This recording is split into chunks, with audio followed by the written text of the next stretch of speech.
Hello and welcome again to Political Sociology, our segment on media and politics. In this segment, I would like to talk about the freedom of media, about ownership and control of media. And let me try to frame it for you in this way.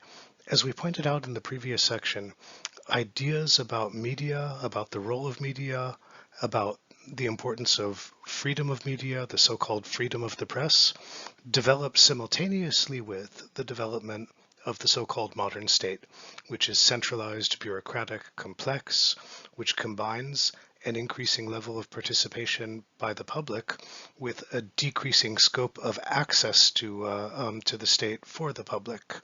And the underlying idea here is that media provide an indirect channel of communication between public and the state on which both the public and the state rely in order to function, in order to feed the legitimacy of the state and of state activity.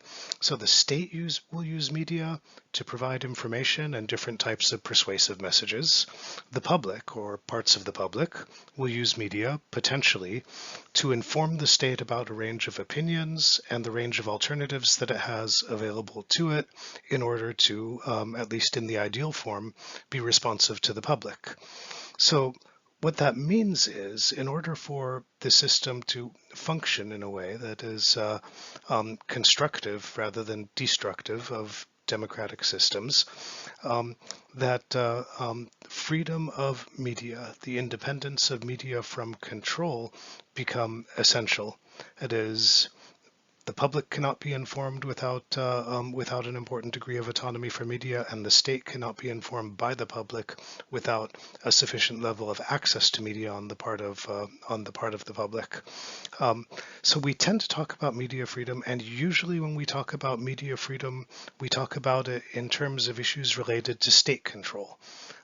Things like direct or indirect influence on content in the form of censorship or other types of pressure, control of licensing, restrictions on the activity of media, on the behavior of people in media, and so on.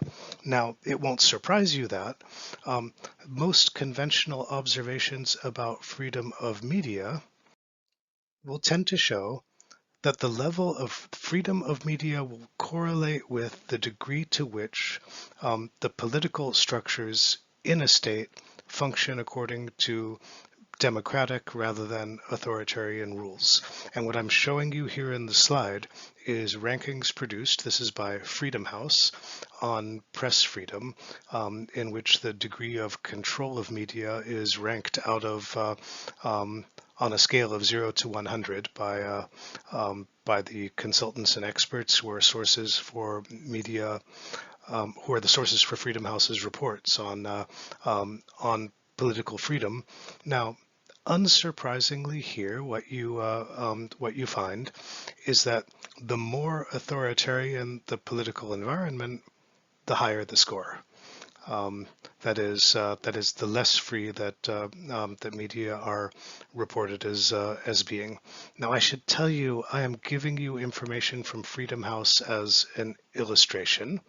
There are a lot of reasons to have reservations about using information provided by Freedom House. Their methodology is controversial. What they do, the way that these rankings that you're looking at are produced, is they give a survey that is made of 23 questions related to media to a panel in each country of local consultants and experts. These are questions that deal with the legal environment in which media operate, the political environment in which media operate, and the economic environment in which media operate. What this means is that the experts and consultants on the panels give qualitative answers, which Freedom House then, in producing their report, translates into quantitative numbers, into these scores. So it is a piece of information that should always be used with a grain of salt. And I say this not because I think that the conclusions that are suggested by this table are false.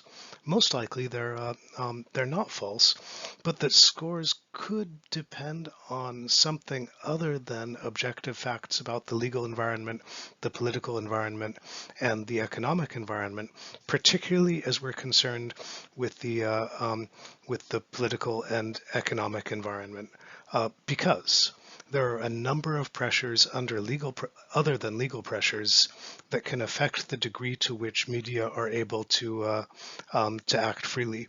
One of them is ownership of media, and we tend to assume that media will be more free to the extent that they are not owned by the state, but it's not hard to see why this assumption is not necessarily a good assumption. Compare the products of BBC to the average product of the Murdoch empires, for example. That is, the situation is not necessarily quite so clear as the figures in this table suggest, with the situation dramatically better in the states of what is called generically the West as opposed to what's called generically the East. And that is because with private ownership of media in the relatively more developed capitalist states, you tend to see both a high level of concentration of ownership of media and a high level of political pressure placed on public broadcasters, not always directly by government, but sometimes by economic interests with relations that are close to government. This is the case too in terms of transparency, because it is not always the case that we know who the owners of private media outlets are. So if we want to look at a different set of data, and this is some information that is produced by the Center for Media Pluralism and Media Freedom that's based at the European University Institute in Firenze in Italy. Here's the information that they are using. They are trying to measure media escapes by looking at some more objective standards. The map that you're looking at now compares states in Europe and the region nearby according to the plurality of the market, the degree to which diverse sources of information are available to people. So if the color that is coded on the map is green, the situation is very good. If it is yellow, that means there is cause for concern. If it is red, then the situation is pretty bad. One thing that you can see is that there are no places in Europe that they have coded as green.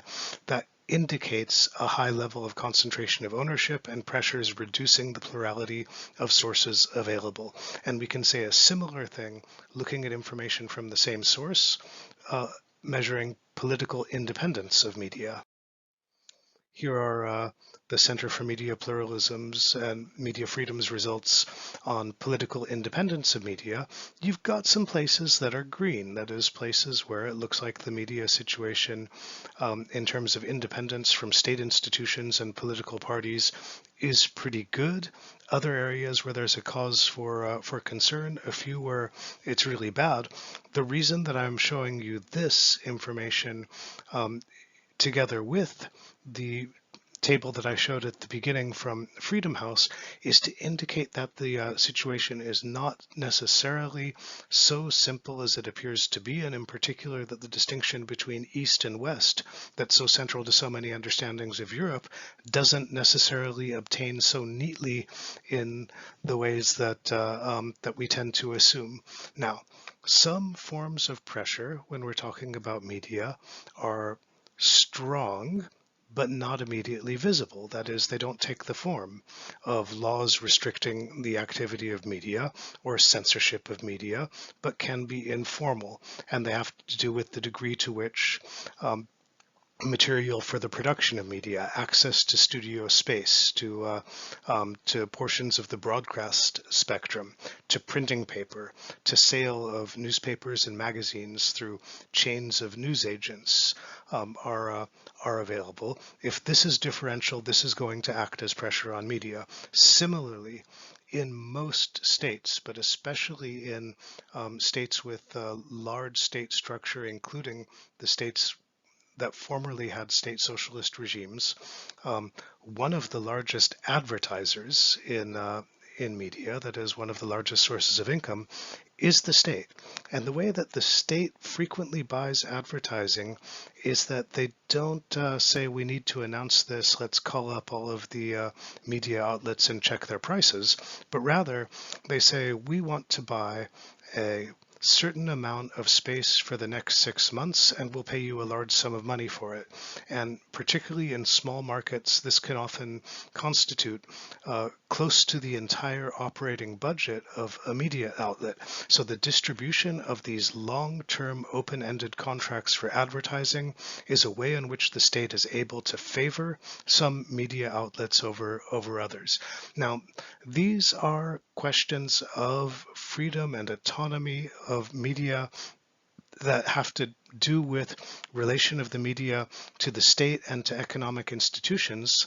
I want also to talk about another category affecting media, and that is this, that when we talk about autonomy of media, it doesn't only relate to the degree to which formally media institutions are autonomous from state institutions, but also the degree to which informally media institutions share some outlooks and orientations with other institutions that are sites of expression of power in the political community. That is, there can be some influences on the orientation and direction of media that do not derive from law or regulation or money. These are what can be described under the category of relative autonomy. An institution can be relatively more or less autonomous. And what are some of the factors that determine the orientation of media in relation to other institutions that don't derive directly from law? First, as we've already said in relation to concentration of ownership, the control of media is dominated by profit-making corporate owners, and the number of these owners tends to decrease over time. That is to say, if you want to talk about relative autonomy, then media will tend to align on the side of big capital. Second, the institutions that own media are economically powerful institutions operating within a system that maintains close links to the state and to other political and financial interests, which probably has an influence, if not directly on content, then most likely on the overall orientation and outlook of media. The topics on which media concentrate attention and the forms of interpretations that they will tend to give to it. We can say a similar thing about people who work in media, all of the editors and journalists and writers and designers and so on. It is, these are people with high levels of education and training, high levels of literacy, high levels of cultural integration. That is, they will tend to come more often than not from a fairly restricted class background. These are people more likely from the middle and upper middle classes than from the working classes, more likely to be from majority than from minority communities in the states where they work, and so on. So even if we put aside questions about regulation, put aside questions about ownership, there are questions about institutional orientation that are addressed by this category of relative autonomy that might explain why media will tend to align more with one set of interests in a political community than in another. A final point that I will make, and we're going to pick this up a bit later in another section, is that there is an expectation that many of these conditions would change with the rise of so-called new media, that is, media based on electronic networks and computers and so on. Particularly, there was the hope that these would democratize production by lowering barriers to access, so that there is the possibility for every citizen to be a journalist, to offer opinions. These expectations have been partly realized, but over time, the new media, like the old media, have tended to become more centralized in their ownership and in control.